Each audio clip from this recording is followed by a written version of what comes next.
काय तेवढं खा तेवढं खा तेवढं खा. ए नाही दुसरा ते अंकल नाही देतात दुसरं आपल्याला. ते तू छोटा आहे ना त्यामुळे तुला थोडं दिलं त्यांनी.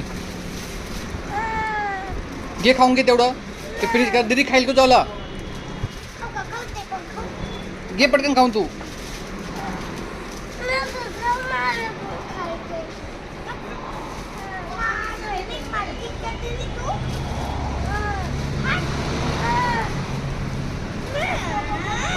एक दिन आहे पेशा एक दिन त्याला. बरं ठीक आहे तेवढं खा बोलू तेवढं फिनिश कर मग बघू आपण. हा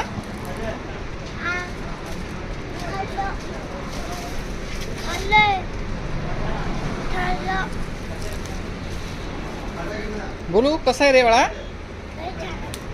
ए खाली नाही सांडवायचा. खाली सांडवायचं नाही.